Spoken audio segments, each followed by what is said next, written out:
Graças a paz, igreja. Amém? Bom dia, feliz Dia das Mães, esse domingo maravilhoso. Prometo que eu não vou me estender para você ir para o seu almoço com a sua mãe, ou com seus filhos, ou com a sua família. Antes de começar, eu queria quebrar um pouco um protocolo, rapidinho, queria fazer duas coisas antes de entrar no ensino de hoje.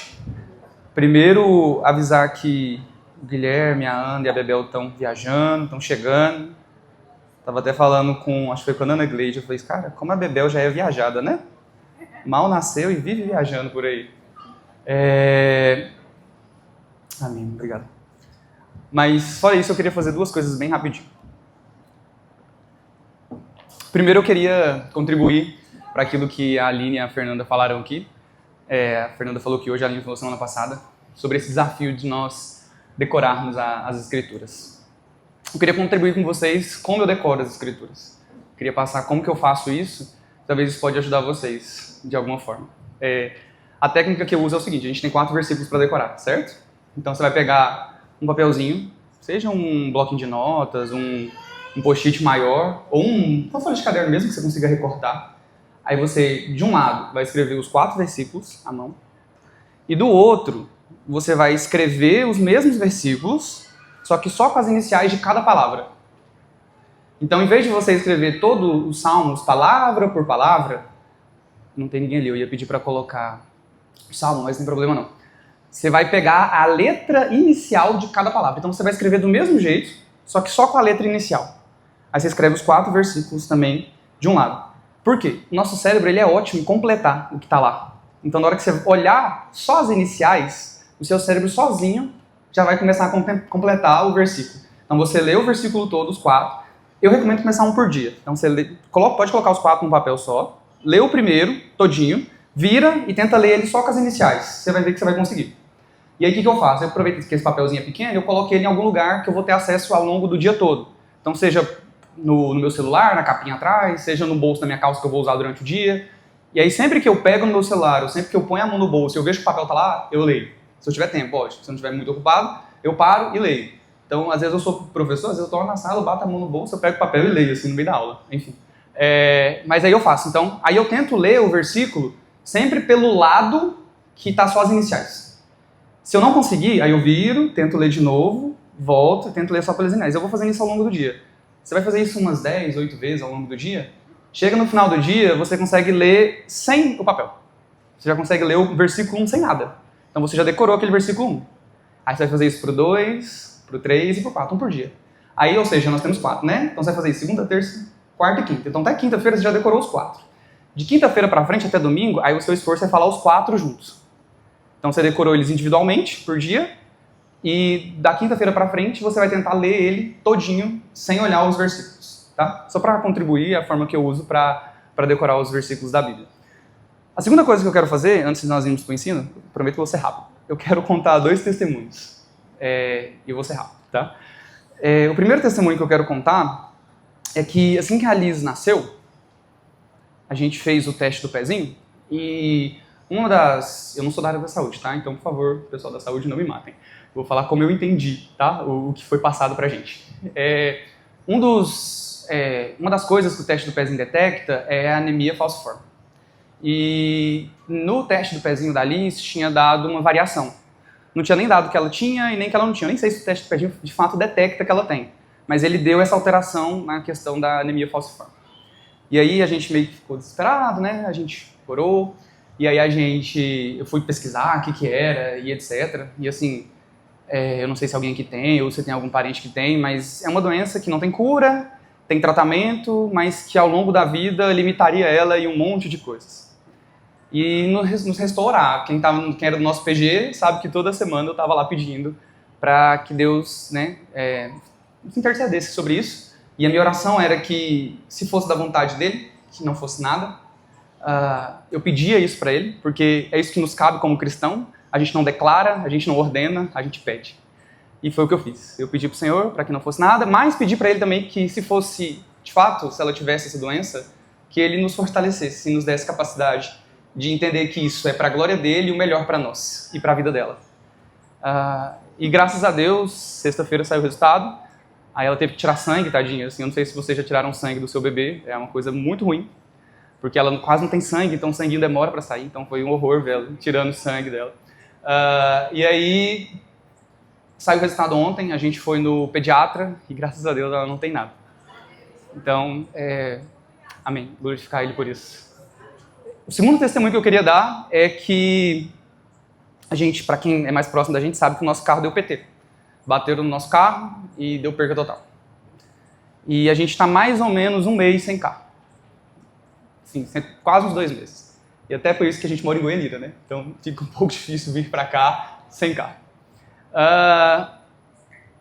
E como a gente foi amado por essa igreja nesses dias.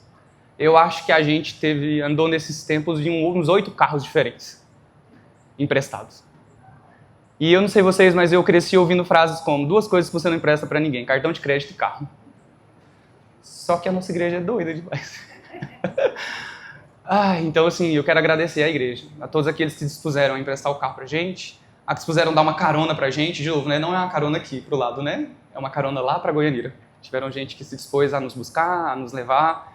Então agradecer a Pátio por nos ensinar a ser amados. E a gente muitas vezes gosta de se dispor a amar o outro, mas às vezes a gente tem dificuldade de ser amado. Às vezes a gente não quer incomodar, a gente acha que está sendo folgado, mas aqui é com muita naturalidade e leveza que a gente aceita o amor da igreja. Amém? Agora sim, vamos lá, vamos para a mensagem. Bom, para você que não veio semana passada, tá aí o nosso tema dos nossos cultos. Ele começou semana passada, o Breno fez uma introdução, e aí a gente vai hoje dar continuidade. A ideia é que nesses próximos dias a gente faça, acho que tem até um selinho ali na imagem, reuniões, cultos, onde no momento do sermão a gente vai fazer um estilo um pouco mais EBD. Então a ideia é que a gente vai fazer aqui um momento um pouco mais de ensino do que de um sermão tradicional que você está acostumado.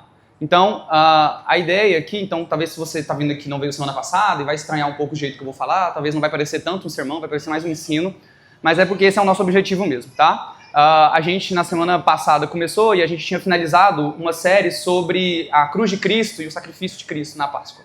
E aí o nosso próximo evento no calendário é a Pentecostes. Então, para a gente falar do Pentecostes, a gente tirou essa série para estudar juntos, pensar um pouco sobre quem é o Espírito Santo. Então, nessas aulas, nesses dias, nesses domingos, a gente vai tentar entender de forma talvez um pouco mais teológica quem é o Espírito Santo, qual é o papel dele, como ele age, qual a nossa relação com ele. Então, o Breno, na semana passada, ele fez algumas definições muito importantes. Mas, de novo, se você não veio semana passada, não tem problema. O que eu vou falar hoje vai fazer sentido por si só. Mas se você não veio e quiser escutar, tá lá no Spotify já? Eu não sei, né? Mas provavelmente em algum momento vai estar lá, se já não estiver. Tem os sermões lá no pátio, então você pode pegar na sua casa, você pode escutar o sermão dele, porque ao escutar o que o Breno falou semana passada, o que eu vou falar hoje vai fazer mais sentido. Não quer dizer que o que eu vou falar hoje não vai fazer sentido por si só. Mas se você quiser se enriquecer mais nesse conhecimento, eu recomendo que você escute o que foi falado aqui na semana passada, tá bom? Bom, assim como o Breno, eu vou fazer 2 coisas. A minha ideia hoje é responder 3 perguntas, tá? Então eu elenquei 3 perguntas que eu vou tentar responder a partir das escrituras ao longo do sermão. Além dessas 3 perguntas, eu também me disponho, caso não deu tempo de você anotar alguma coisa, caso você discorde de alguma coisa, caso você queira ver, eu disponho para vocês o esboço do sermão, aqui está tudo que eu falo, geralmente eu escrevo tudo que eu falo, e fora as coisas que eu esqueço, então aqui tem mais coisas geralmente ainda do que eu falo. Então, se você quiser depois, para se aprofundar, para ler melhor os textos, por quê? Como hoje é uma aula, um domingo mais voltado para o ensino, não vou pegar um texto só e a gente vai versículo por versículo. Então vou citar várias partes das escrituras. E para a gente ganhar tempo, eu já coloquei todas elas aqui. Então eu já vou citando, vou explicando para a gente poder ganhar tempo. Então talvez não dê tempo de você acompanhar tudo que eu vou ler ou falar, porque às vezes vai ficar meio perdido, tá? Então eu prefiro que você preste atenção, eu vou ler o versículo, eu vou explicar, então você pode acompanhar comigo. A gente vai ler só o primeiro juntos, e o restante eu já vou colocando aqui e citando. Então, caso você queira todas as referências que eu usei, tudo que está escrito, tudo que eu estou falando aqui, eu disponibilizo o que eu preparei para o dia de hoje, tá? Então, a gente vai começar lá em João 3. João capítulo 3. Eu não falei as perguntas, né? Vou falar aqui. Mas não se preocupem, eu vou repetir elas um pouco durante o momento da minha fala e que vocês vão poder copiar elas com tranquilidade. Bom, as três perguntas que eu pretendo responder aqui hoje qual a obra do Espírito Santo na nossa salvação? Em primeiro lugar. Então, o que o Espírito Santo faz na nossa salvação? O que o Espírito Santo... Essa é a primeira pergunta. A segunda pergunta é o que o Espírito Santo faz na nossa santificação? Então, o que o Espírito Santo faz na nossa salvação? O que o Espírito Santo faz na nossa santificação? E, por último, qual a nossa responsabilidade em lidar com o privilégio de estarmos vivendo na nova aliança? Então, nós vivemos na nova aliança. Isso é um privilégio que os homens que viveram antes de Cristo não tinham. E como a gente responde a esse privilégio? Que resposta a gente deve dar a isso? Então, a intimidade com o Espírito Santo, eu acho que ela vai trazer muitas respostas. Inclusive, assim, eu acho interessante porque na Trindade, né, os termos pai e filho são mais próximos, né? Seja pro bom, seja pro mal, né? Então, assim, quando eu falar o Deus Pai, o Deus Filho, a gente já tem uma noção do que é um pai, do que é um filho, né? De novo, pode ser isso para bom ou para mal. Mas o Espírito Santo parece uma coisa meio vaga, né? Assim, a gente não tem muito bem uma referência. Eu até acho engraçado que em inglês eles chamam, às vezes, de fantasma santo, né? Então, assim, parece que o Espírito Santo é uma coisa meio etérea, assim, uma coisa meio longe, distante, que não nos faz muito respeito. Mas eu quero mostrar hoje, a partir principalmente das duas primeiras perguntas, como o Espírito Santo é relacional, como ele é pessoal, como ele se relaciona diretamente com a gente, tá? Então, João 3, verso 3 ao 6. Em resposta, Jesus declarou: digo-lhes a verdade, ninguém pode ver o reino de Deus se não nascer de novo. Perguntou Nicodemos: como alguém pode nascer sendo velho? É claro que não pode entrar pela segunda vez no ventre de sua mãe e renascer. Respondeu Jesus: digo-lhe a verdade, ninguém pode entrar no reino de Deus se não nascer da água e do Espírito. O que nasce da carne é carne, mas o que nasce do Espírito é Espírito. Amém. Aqui, para você que talvez não conheça profundamente essa passagem, Jesus está conversando com um mestre da lei. Nicodemos, ele era um sábio daquela época. Ele era alguém respeitado por muitas pessoas. E nesse diálogo meio que secreto que ele vai ter com Jesus, ele vai perguntar sobre um novo nascimento. E aí Jesus diz: olha, eu digo que quem não nascer pelo Espírito e pela água, esse não terá nova vida. E aí Nicodemos fala: mas como que um homem já velho como eu pode entrar no ventre da sua mãe e nascer de novo?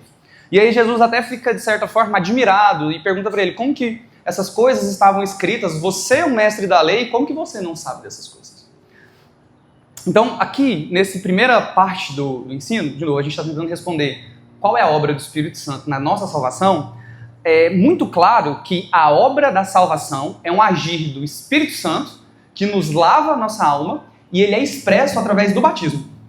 Ok? Então, o batismo é a expressão externa. Então, quando a gente vê alguém batizando nas águas, a gente está vendo a expressão externa de algo que aconteceu internamente naquele indivíduo.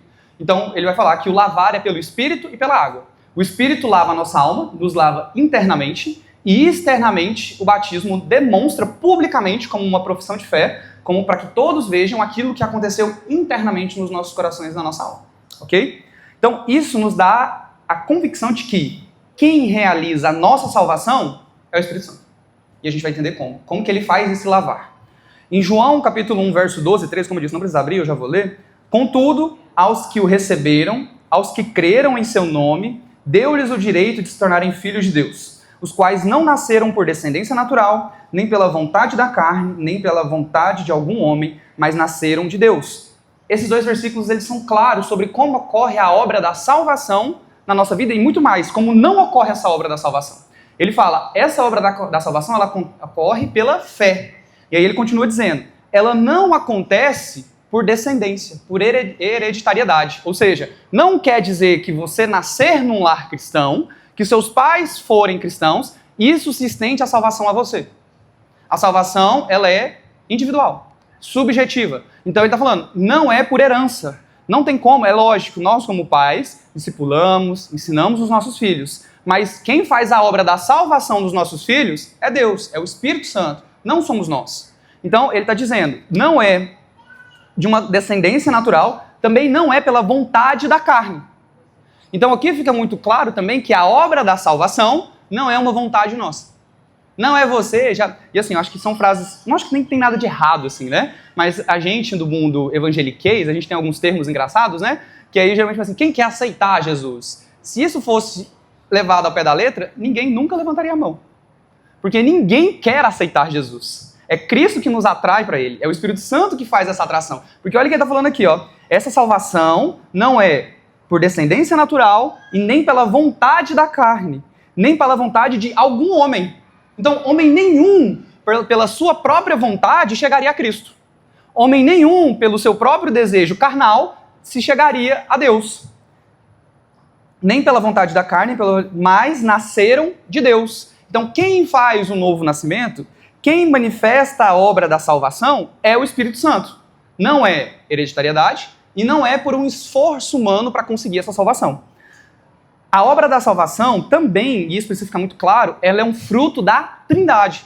Não é nem só Jesus, nem é só o Espírito Santo, nem o Pai. A Trindade, Deus Pai, Deus Filho e Deus Espírito Santo, eles trabalham em harmonia para nos dar a salvação. Tito, capítulo 3, verso 4 ao verso 6. Mas quando se manifestaram a bondade e o amor pelos homens da parte de Deus. Então, qual é a primeira parte da salvação? Que no coração de Deus Pai se manifestou o quê? Uma bondade, um amor por nós que estávamos perdidos. Então, nós estávamos perdidos, sujos, lascados, prontos para ir para o inferno, a passos largos para o inferno. Deus olhou para nós, Deus Pai olhou para nós e o seu coração nos amou. Então, a primeira parte da salvação é esse olhar amoroso do Deus Pai. Só que, como Deus também é justo, era necessário que, de alguma forma, Ele justificasse, nos limpasse, para que nós pudéssemos acessá-lo. E aí é aí que entra o papel do Filho. Então, vamos lá. Mas quando se manifestou a bondade e o amor pelos homens da parte de Deus, nosso Salvador, não por causa de atos de justiça que nós praticamos. De novo, não tem meritocracia na salvação. Não é por atos de justiça. Não é porque Deus olhou e falou assim, olha como o Flaubert é bonitinho, vou salvar ele, que menino bom. Não é por isso. Deus não olha para nós e fala assim, nossa, olha, você é o ouro puro de Ofir. Falta só um negocinho para você ser salvo. Olha que coisa linda esse menino. Não, não é por nossas obras de justiça. Muito pelo contrário, ele vai continuar. Mas devido à sua misericórdia, que teve pena. É que Deus olhou para você e falou assim, esse indivíduo é digno de pena. Nós somos miseráveis. Essa é a nossa condição. Ele teve misericórdia. Ele nos salvou pelo lavar regenerador e renovador do Espírito Santo, que ele derramou sobre nós generosamente por meio de Jesus Cristo, nosso Salvador. Então, pensa comigo. Qual era a nossa realidade antes da obra de Cristo? A gente estava de um lado de uma montanha, o Pai, o Filho e o Espírito Santo do outro lado. Entre nós tinha o quê? Um abismo. O pecado que nos separava dele. Era impossível para nós acessarmos do lado de lá. Então, Deus, ao olhar para nós distante, perdidos, ele se compadece. Só que precisava se estabelecer uma ponte para se chegar até nós. Essa ponte é a obra de Cristo. Então, a cruz de Cristo ela é derramada entre esses dois extremos, ela cobre esse vale, e aí a gente passa a ter um acesso. Só que olha que interessante, muitas vezes a gente acha que a obra de Deus acaba aqui. Deus olhou, se compadeceu, enviou Jesus para nos salvar. Jesus morreu na cruz, imagina a cruz tombando e fazendo uma ponte para a gente poder caminhar até o outro lado. Só que o que eu queria te falar é que a gente não caminha até o outro lado. A ponte está lá. Se Deus falar assim, vem aqui, você não vai. Então o que acontece? Aí entra o Espírito Santo. Então o Pai ama a criação perdida. O Jesus vem e morre para gerar uma ponte de conexão com esse povo perdido. E o Espírito Santo atravessa essa ponte, nos pega no colo e nos leva de volta para onde a gente nunca deveria ter saído. E é isso que o apóstolo Paulo fala, que Deus nos transportou do reino de trevas para o reino de luz.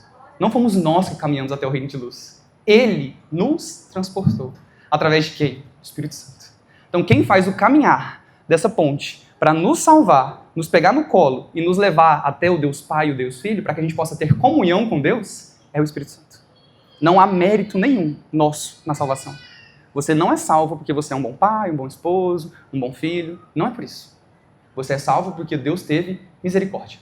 Amém? Nicodemos, apesar de ser mestre da lei, ele não entendia isso. E aí eu acho que isso aqui precisa ficar claro. Deus salva os homens do mesmo modo no Antigo e no Novo Testamento. Porque a gente acha que talvez pela nova aliança, o modo de Deus salvar o homem no Antigo Testamento era diferente. Não era. O modo é exatamente o mesmo. Quem salvava os homens no Antigo Testamento era Deus, através do lavar do Espírito Santo. Mas vamos lá, olha o que está escrito em Ezequiel 36, 26. Darei a vocês um coração novo e porei um espírito novo em vocês. Então quem faz? É Deus. Quem vai trocar o coração, quem vai trocar o espírito é Deus. Então os homens na antiga aliança, e aí eu acho que isso é um erro nosso, de achar que no judaísmo do primeiro século, quando Jesus vivia, eles acreditavam que se eles obedecessem à Torá, eles seriam salvos. Isso é mentira. O judeu do tempo de Jesus não achava que ele tinha que obedecer à lei para ser salvo. Ele achava que ele tinha que obedecer à lei para chamar o Messias. Porque se ele obedecesse à lei, o Messias viria para restaurar Israel. Mas ele acreditava que a sua salvação era mediante a aliança que ele tinha com Deus. Então a salvação no Antigo Testamento não difere da do Novo Testamento. Porque nós somos salvos porque nós temos uma aliança com Deus hoje. Da mesma forma que o povo de Israel era salvo porque eles tinham uma aliança com Deus. Então em Ezequiel 36, 26 vai continuar. Tirarei de vocês o coração de pedra e lhes darei um coração de carne.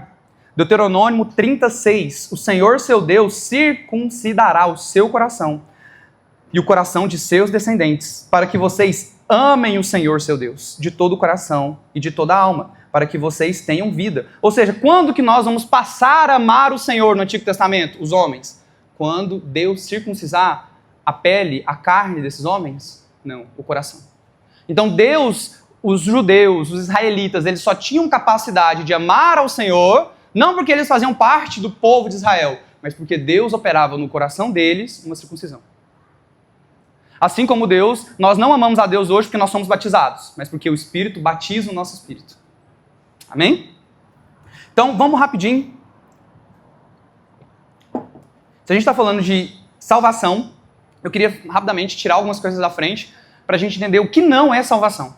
O que não é regeneração, tá? Eu uso esses termos de forma como sinônimo, tá? Então, se eu falar regeneração, eu estou falando de salvação, tá bom?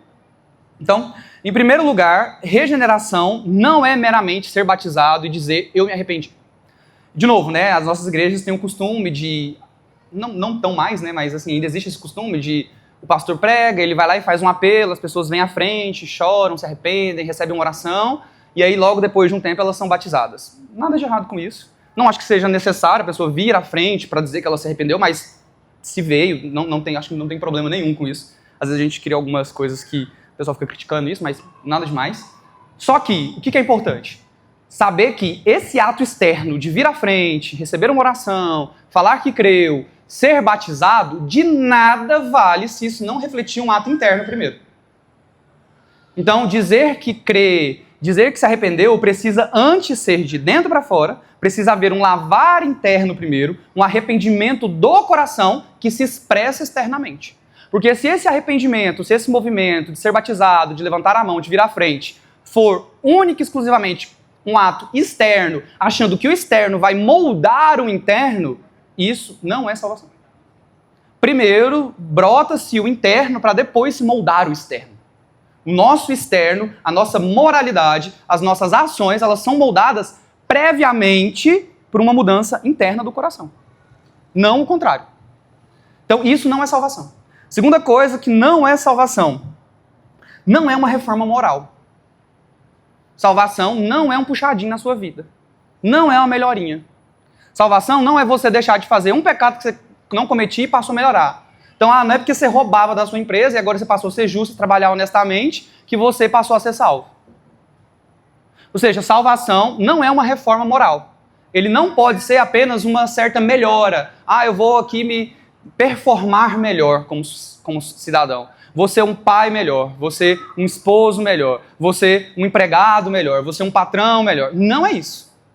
Salvação não pode ser apenas uma reforma de ações. Salvação não tem a ver apenas com a nossa moralidade. Não pode ser apenas uma mudança externa. Só através de alguém que de fato foi salvo, esse indivíduo passa a odiar a injustiça e amar a justiça. Então percebe que é diferente. Não basta ser justo ou injusto. Precisa-se odiar o pecado e amar a Deus. Então a mudança, de novo, ela é uma mudança no caráter das afeições, daquilo que a gente anseia, deseja, considera bom, belo e justo. Então o indivíduo que antes roubava e deixou de roubar, ele pode ter sido ou não convertido. A ação moral dele não define se ele foi salvo ou não. O que vai definir se ele foi salvo ou não? Se ele ama a justiça e odeia a iniquidade. Se ele ama ser justo. E quando ele não é justo, ele chora, se arrepende, perdoa e odeia o pecado que está nele. A regeneração de Deus aos seus eleitos, ela acontece de dentro para fora. Agora, se a gente falou o que não é regeneração, antes de falar sobre o que é a salvação de fato, o que é essa regeneração, eu queria que a gente pensasse, então a gente falou sobre que é o Espírito Santo que faz a salvação em nós e nos regenera. A gente falou que o que não é a salvação, que não é apenas mudanças de comportamentos morais. E antes de nós sermos salvos, eu acho que é importante falar de fato o que é a salvação, é nós entendermos qual a nossa situação antes de sermos salvos. Em que situação que nós estávamos, todos nós que fomos salvos e aqueles que não foram salvos. A condição de todos nós que não somos regenerados, que não foram regenerados, ou de nós que em algum momento fomos regenerados antes de sermos, não é melhor um ao outro. Todos os homens são os inimigos de Deus. Todos estão sobre a mesma maldição. Salmo 51, 5. Eu nasci na iniquidade, e em pecado me concebeu a minha mãe. Ou seja, Davi está falando que nós já nascemos em pecado. Efésios 2, 3. Entre eles também, nós todos, Paulo está se incluindo, nós todos andamos no passado, segundo as inclinações da nossa carne, fazendo a vontade da carne e dos pensamentos. E éramos, olha isso, e éramos por natureza filhos da ira, como também os demais. Então ele está falando, olha os perdidos, olha aquele indivíduo que você considera que é um perdido, aquele viciado, aquele que você acha que ele não tem salvação. A sua situação é exatamente igual a dele antes de ser salvo. É isso que ele está falando aqui, ó.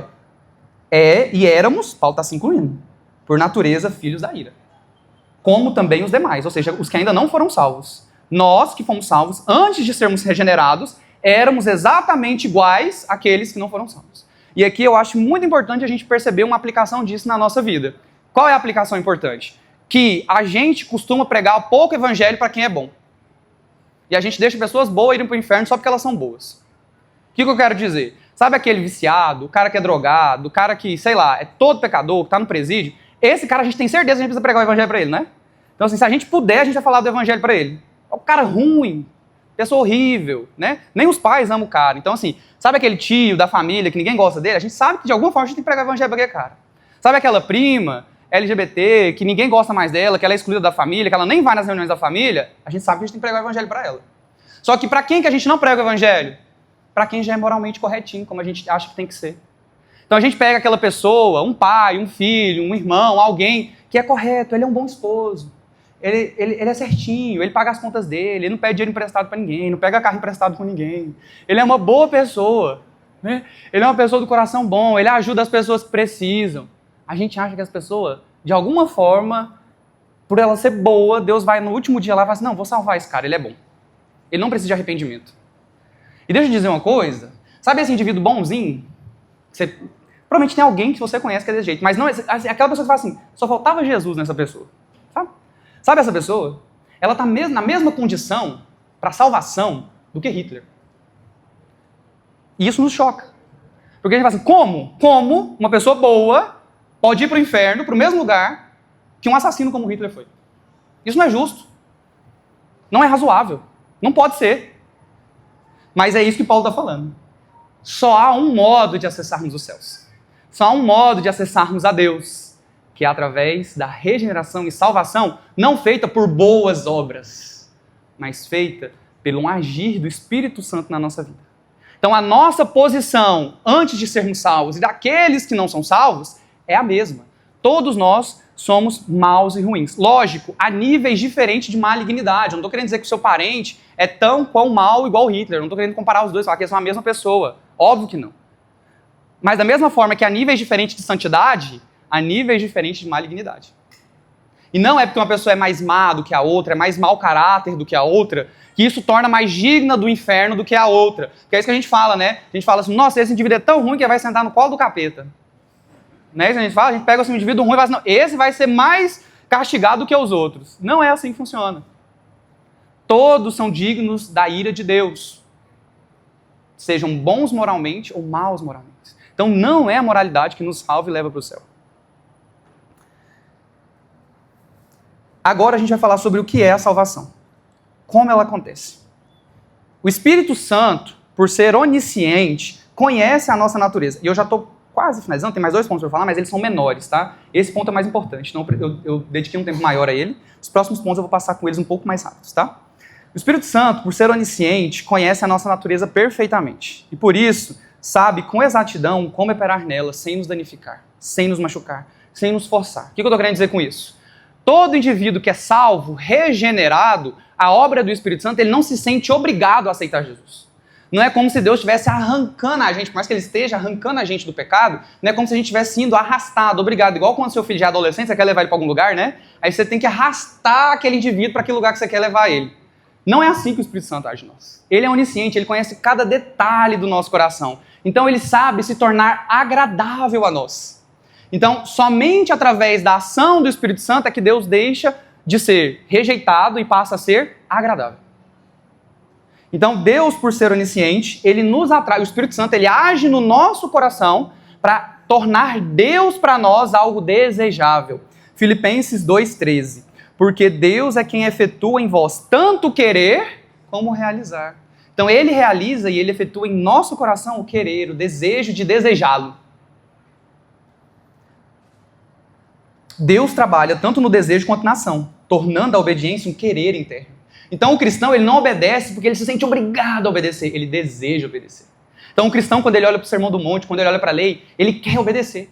Por mais que ele ache que é difícil, por mais que ele ache às vezes que ele não consegue, ele deseja ser obediente. É um desejo, porque Deus opera no desejo e no agir. Então o Espírito Santo não nos coage. A salvação não é uma coação. Nós não vamos ser salvos, ser atraídos pelo Espírito Santo de uma forma que a gente se sinta amarrado e obrigado a segui-lo. João 6,44. Ninguém pode vir a mim se o Pai que me enviou não o trouxer, e eu ressuscitarei no último dia. Essa palavra que fala que o Pai vai trazer as pessoas ao Filho, e no grego é helkio, que significa atrair, puxar. Ele era frequentemente usado, esse conceito, para uma atração irresistível. Então, a gente vai chamar esse momento da conversão, que o Espírito Santo nos atrai, de graça irresistível. É uma graça que aprofunda tanto no nosso coração que a gente deseja segui-la, a gente deseja abraçá-la, a gente deseja ir atrás dela. Então, ele atrai, ele move no nosso coração o desejo de seguir a Cristo.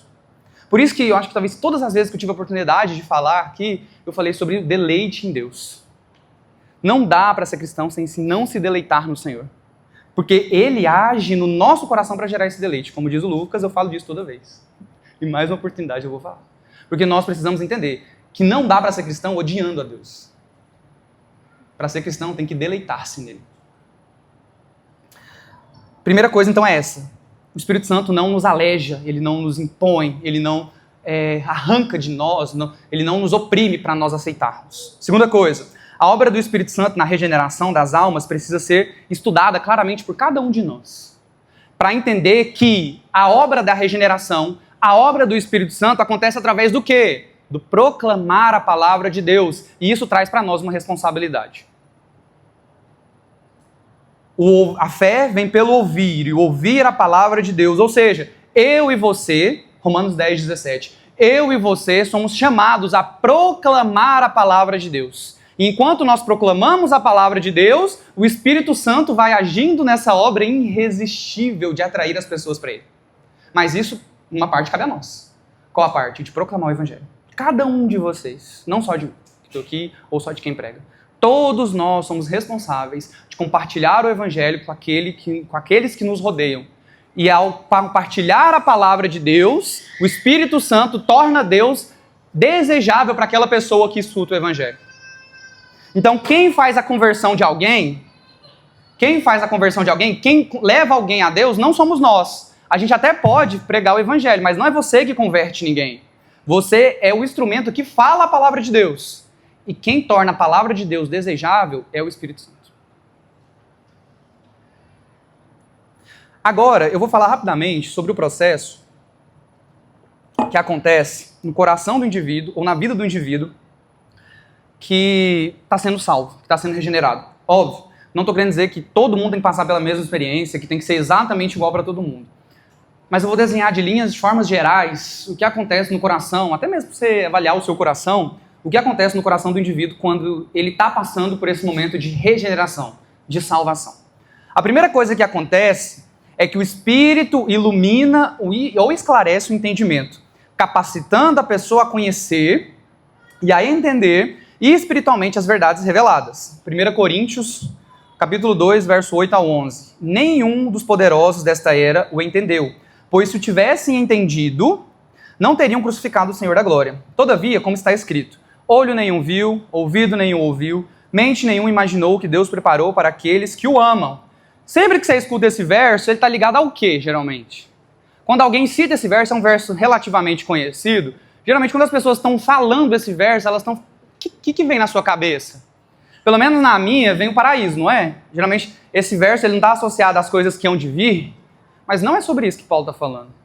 No contexto que Paulo está falando, não é sobre as coisas que vão de vir. Não é sobre aquilo que vai acontecer no paraíso, na eternidade. Aí porque a gente fica pensando, né? Nossa, nenhum olho ouviu, então vai ser massa demais lá no paraíso, né?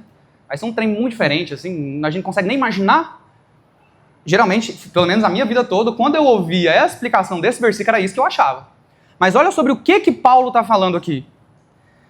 Até então, ele está falando, olha o versículo anterior. Se eles soubessem, se os poderosos, olha, nenhum dos poderosos desta era o entendeu. Pois se tivessem entendido, não teriam crucificado o Senhor da glória. De quem que ele está falando? É da glória futura? É de Cristo. Então, que olho nenhum ouviu, ouvido nenhum ouviu, e não veio a imaginação humana, não é o paraíso, é Cristo. E é isso que ele está falando. Os poderosos não entenderam. Eles poderiam saber muito sobre a lei, eles poderiam imaginar muitas coisas, mas eles nunca imaginariam Cristo.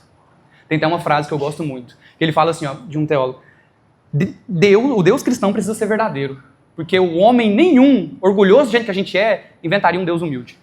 E é justamente isso que ele está falando. Olha, os orgulhosos, os mestres da lei, eles podiam ler, eles podiam imaginar. Agora, o que eles nunca poderiam imaginar? Que o Senhor era Cristo. Que Jesus era Cristo. Porque olha que ele continua falando no verso. Olho nenhum viu, ouvido nenhum ouviu, mente nenhum imaginou o que Deus preparou para aqueles que o amam.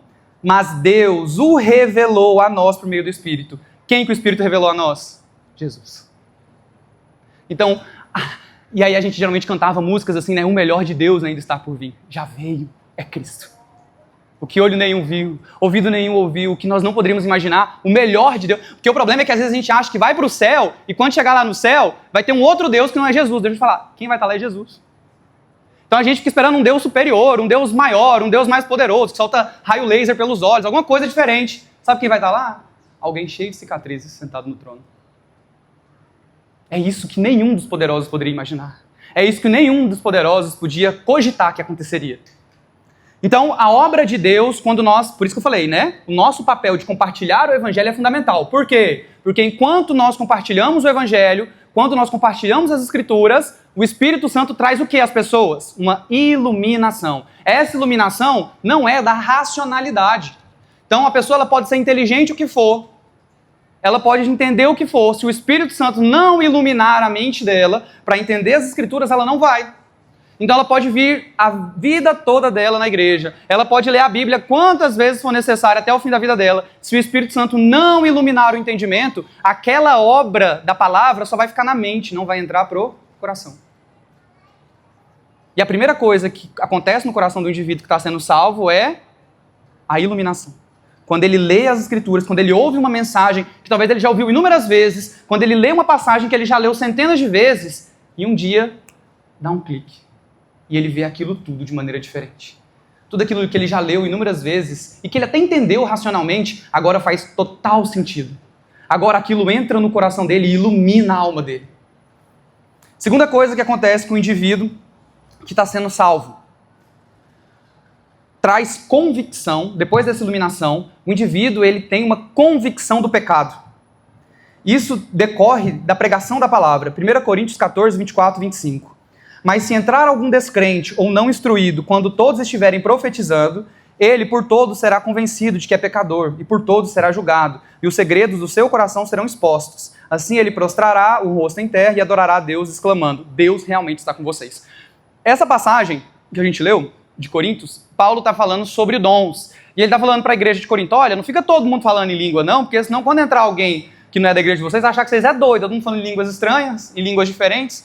O que ele fala? Procure os melhores dons, procure todo mundo profetizar. Porque se alguém entrar na igreja de vocês e ver todo mundo profetizando, vai ser essa reação aqui. Só que qual é o nosso problema? A gente acha que profetizar tem a ver com prever o futuro, né? A gente acha que profecia é alguém chegar, eis que te digo, né? Hoje você vai almoçar. Então, a gente acha muitas vezes que profecia tem a ver apenas com prever o futuro. Só que o papel profético, o papel principal do profeta não era prever o futuro. O papel principal do profeta era falar sobre o pecado do povo. O papel do profeta era examinar as escrituras, olhar para o povo, ver a distância do povo para as escrituras e chamar o povo ao arrependimento.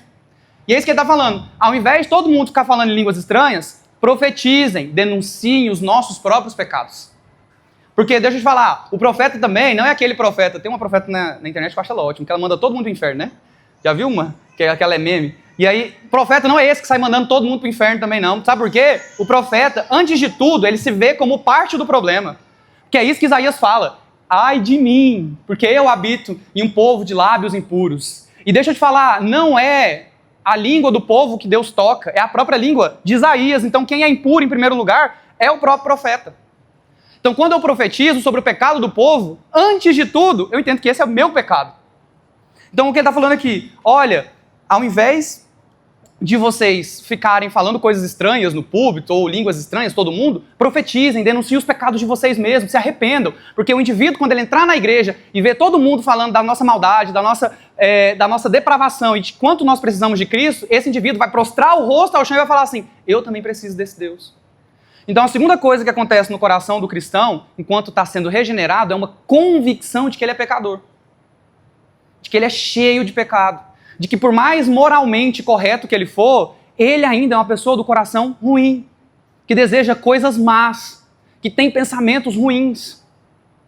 Então, essa convicção, primeiro a iluminação, segundo a convicção. Terceiro, para a gente fechar essa parte e ir para as duas últimas. Não vou demorar meia hora em cada uma, que eu já demorei nessa. A alma começa a sentir uma compressão perturbadora.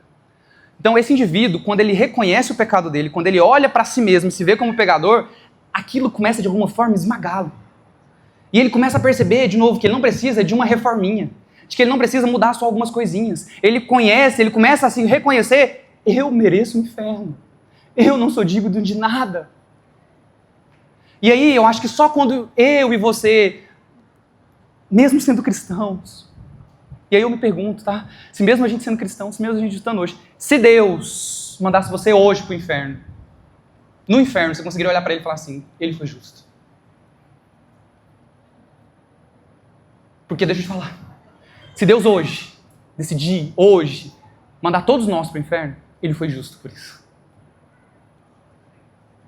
E é só nesse momento que nós tivermos essa convicção de que se ele quiser me mandar hoje pro inferno, ele é justo, que eu vou reconhecer que eu sou plenamente miserável da graça dele para me tirar do inferno e me levar para o céu. E é nesse lugar que acontece a salvação.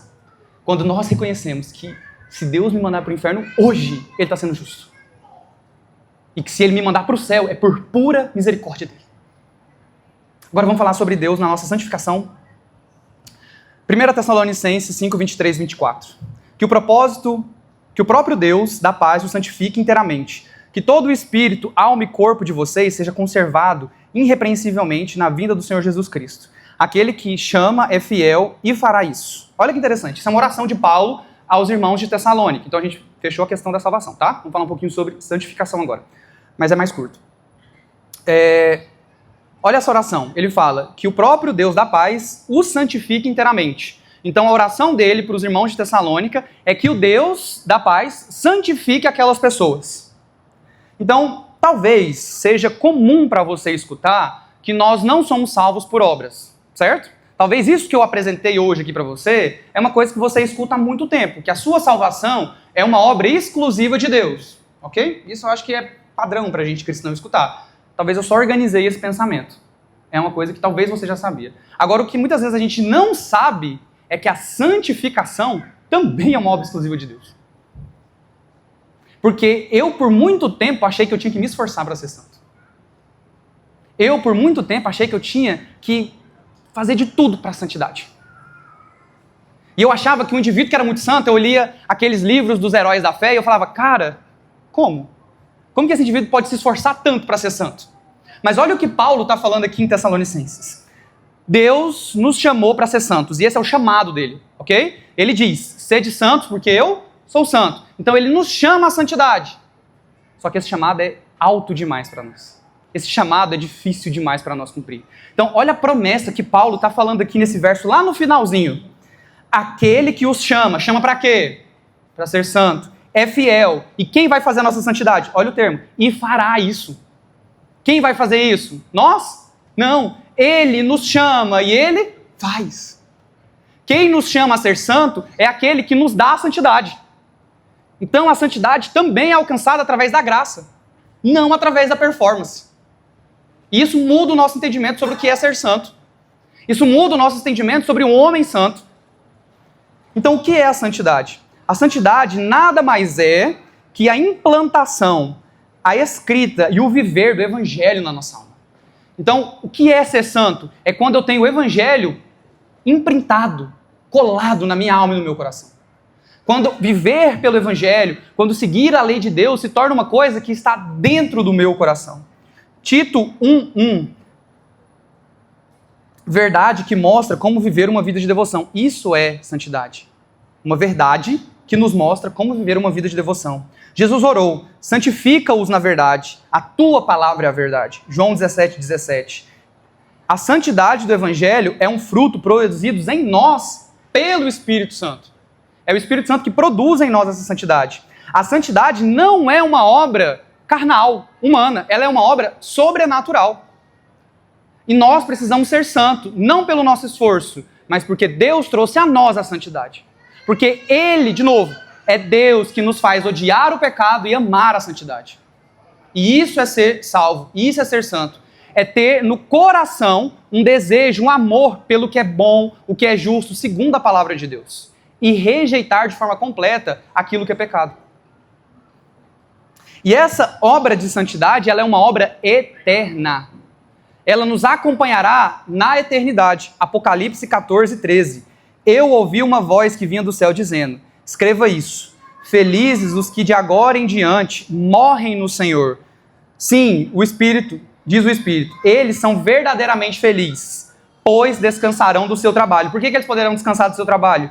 Porque suas boas obras o acompanharão. Então as nossas boas obras, a nossa santidade, evitar o pecado aqui nesse mundo, nos acompanhará pela eternidade. Nós entraremos em santidade plena em Cristo. Deus não quer que nós mesmos realizemos o nosso próprio expiar dos nossos pecados. Porque a gente faz isso, a gente quer ser muito moralmente correto para que Deus nos perdoe assim, nossa, olha lá, aquele menino é bom, ele está esforçando demais. Não estou falando que não envolve esforço. Mas deixa eu te explicar um negócio. Miqueias 6:6, verso 6 ao verso 8. A gente é meio assim, ó. O que podemos apresentar ao Senhor? A gente fica se perguntando, como eu posso ser santo? Devemos trazer holocaustos ao Deus Altíssimo? Que sacrifício grandioso eu posso fazer para Deus? Vou jejuar várias horas? Vou desmaiar de fome de tanto fazer jejum? Vou orar 6 horas por dia? A gente fica querendo fazer essas grandes ofertas ao Senhor para ser santo, né? Devemos trazer holocaustos ao Deus Altíssimo? Devemos prostrar diante deles com ofertas de bezerros de 1 ano? Devemos oferecer ao Senhor milhares de carneiros e 10.000 rios de azeites? Devemos sacrificar nossos filhos mais velhos para pagar por nossos pecados? Ó povo, o Senhor já lhe declarou o que é bom e o que Ele quer de você. Que pratique a justiça, ame a misericórdia e olha que incrível, e ande humildemente com seu Deus. Ser santo é andar humildemente com Deus. É entender que no dia que eu falhar, Ele vai me sustentar. Que no dia que eu não conseguir fugir do meu pecado, Ele vai me firmar. Digo mais, gosto muito de uma coisa que o pastor Jonas Madureira fala, e a gente finaliza essa segunda etapa. Ele diz assim, sempre que ele está usando aquela imagem da luta de Jacó com o anjo, e ele diz assim, sempre que a gente luta contra os nossos pecados, quando a gente, sabe aquele pecado que você cai muitas vezes, que você precisa se livrar dele? Sempre que você consegue forças para não resistir, né, aí a gente costuma dizer o quê, né? Venci o pecado.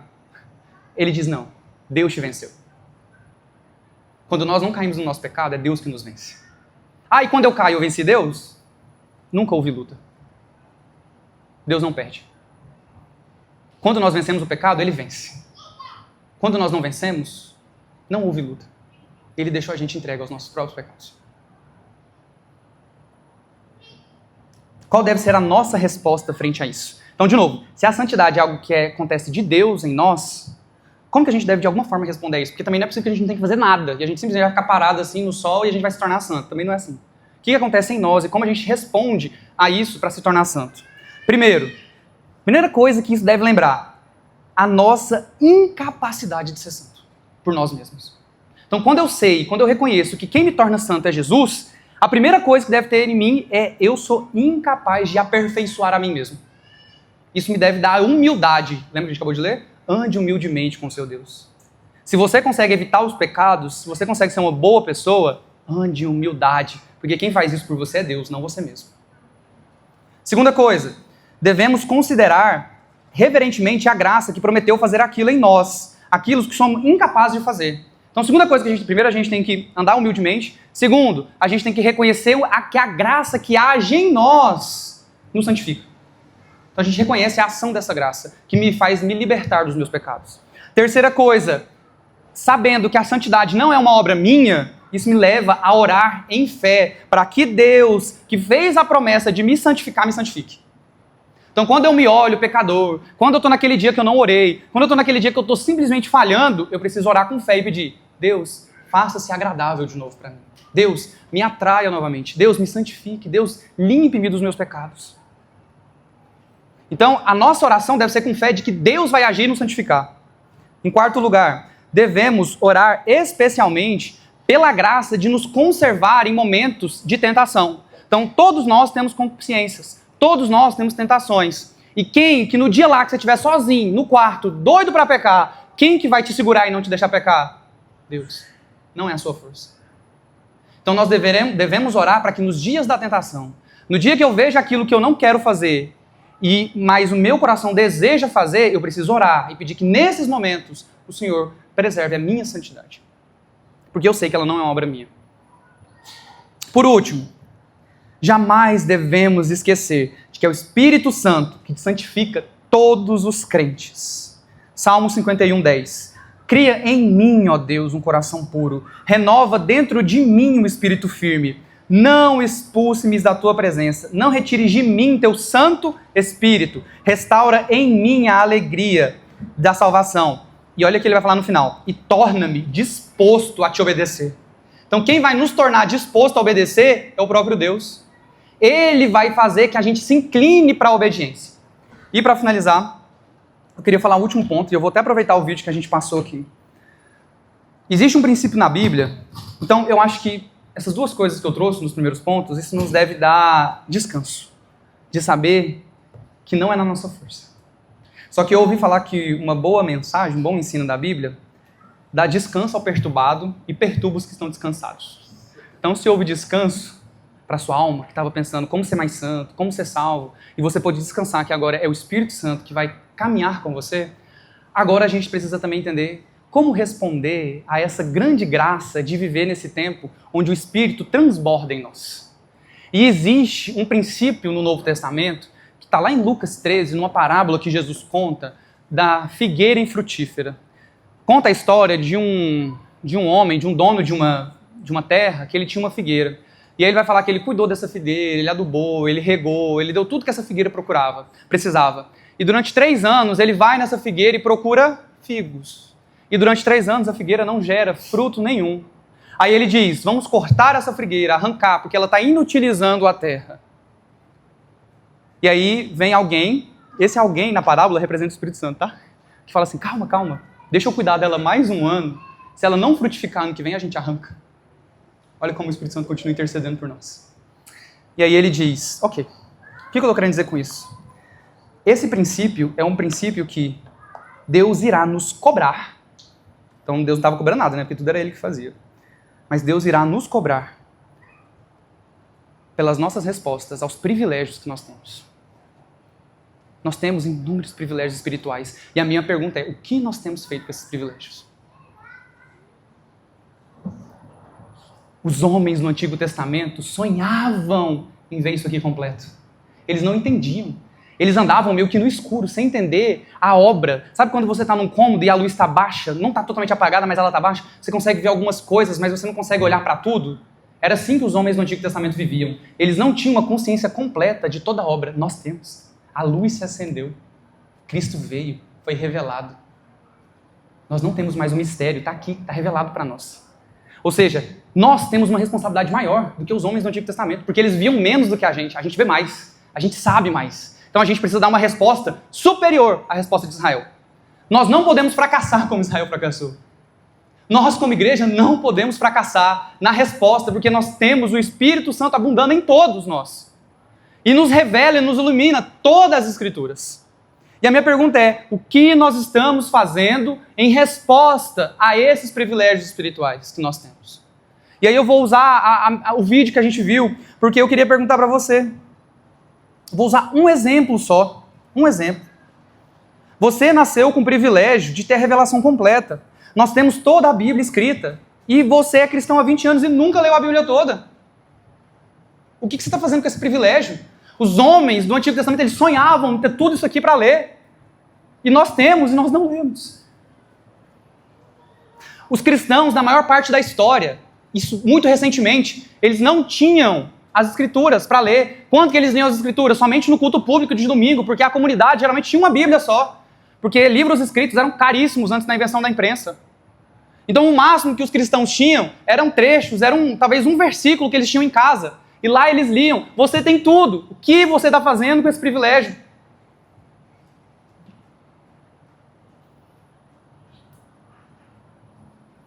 A gente vive em um país que tem liberdade religiosa.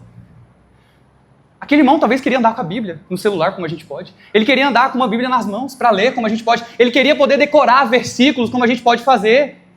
O que você tem feito com os privilégios que você tem? Você nasceu no Brasil. Cara, o Brasil, 100 anos atrás, 70% da população era analfabeta. Você nasceu num país. Cara, a gente nem pensa nisso. Você nasceu num país onde, talvez fora as criancinhas, todo mundo aqui é alfabetizado. Você pode ler, você não precisa que ninguém leia por você. O que você tem feito com o seu privilégio? Que frutos você tem dado, Figueira? Ou você tem pegado esses privilégios e não tem dado fruto nenhum com eles? Eu sei que era mais um ensino, não era muito uma pregação. Mas o Espírito faz muito por nós. Há muito privilégio de estarmos onde a gente está. E a minha pergunta é, como nós temos respondido a esses privilégios? O que nós temos dado em troca por esses privilégios? Feche seus olhos, vamos orar. Pai, obrigado porque o Senhor se inclinou a nós. O seu coração se inclinou em amor por nós. Jesus, obrigado porque o Senhor cumpriu aquilo que precisava ser cumprido. E Espírito, obrigado porque o Senhor se achegou a nós, nos limpou, nos lavou e nos levou no colo para perto de Jesus. Obrigado porque sozinhos nós não conseguiríamos fazer isso. Obrigado por esse privilégio. E que eu e a nossa igreja, todos nós, como igreja, possamos responder adequadamente a esse privilégio. Que nós possamos dar uma resposta àquilo que o Senhor tem nos dado como privilégio. Amém.